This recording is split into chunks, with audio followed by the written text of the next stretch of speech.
think about your son going into a very philosophical, spiritual sort of understanding, it is very heartening.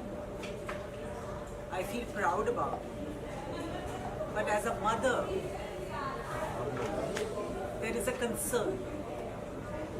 And that concern lies with the fact that when you are into that journey, like I held his hand when he was a child, I want to continue holding his hand in this journey and not let go. And that's a typical thing for a mother. But one understanding that is there and we both agree to is this is only one life and we have to move on. And we are souls that came together for a purpose. I don't know what the future holds for us, but the constant movement will continue and this soul will constantly be standing behind. Thank you. Thank you. So, Worthless Superpowers is a book that is emerged from my deepest meditation process.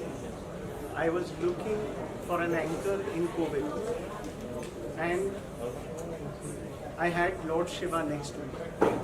During the process of meditation, I realized that when you are meditating, it is said that your thoughts, when they come, you let them flow so you can be at peace.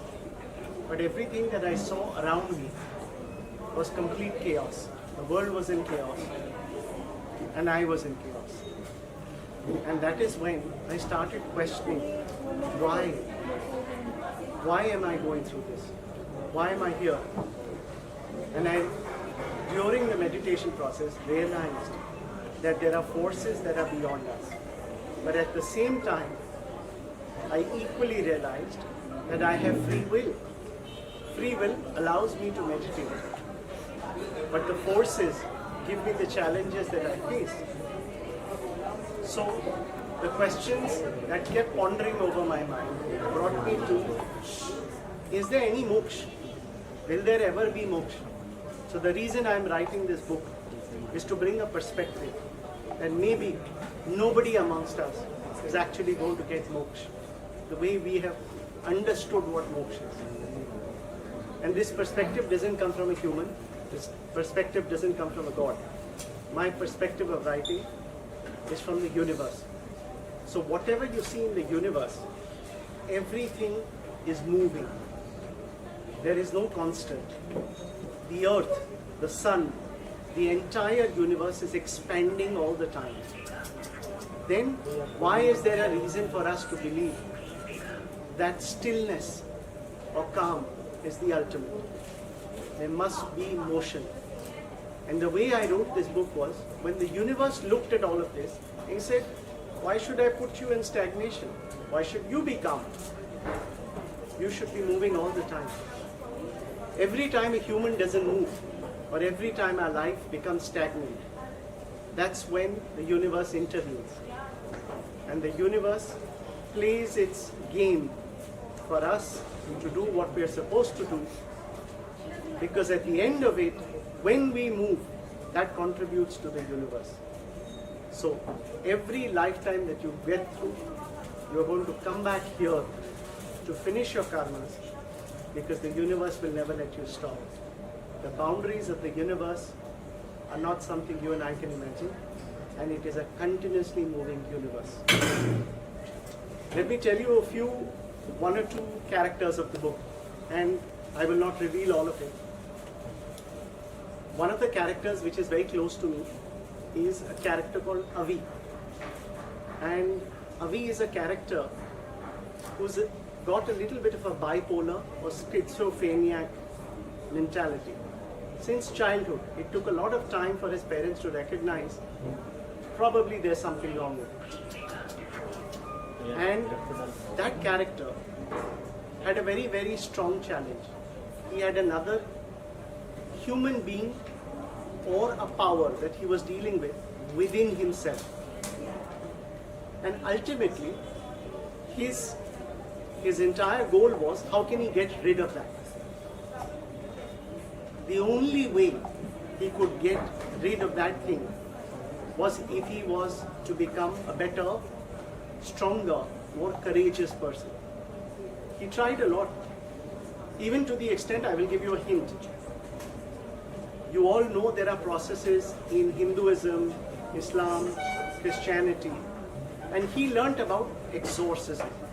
And he realized that, maybe as a human, I can do something about it. So he does a self-exorcism that is unheard of, where a person does self-exorcism. Of course, you have to read the book to see what happens at the end of it. Because that will tell you that even if you have internal battles and you try to fight those battles, what will the end be? So I hope that this book is able to give people a newer perspective.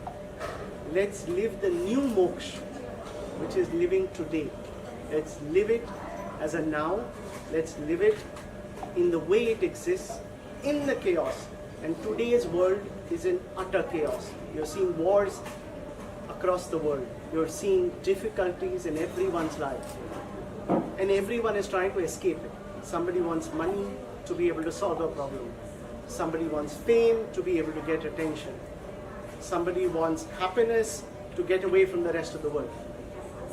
But it will not last because the universe is not designed for it. The universe will ensure that you continue and the cycle continues. So what you don't have, you may want. And once you have it, the universe will nudge you for what next you need. And that hopefully is going to allow people to open up their minds and bring out a new perspective of how they live their lives. So don't rely just on the book as a guide or any theory that's going to solve a problem. I think for everyone, they need to reflect within themselves what is the most important change that matters today, and what is it that they can work with, what is it that they can live with and enjoy. And the message coming out from the end of the book is empathy. Everyone you interact with, all of you that I interact with, I am thankful to you in every way. I learn something from every one of you. I observe, I learn, and I will carry it with me. Because one day when I have an opportunity to give back to you, that time will come. Maybe not this lifetime, maybe the next lifetime. And that's how my book would like to spread the message. Thank you.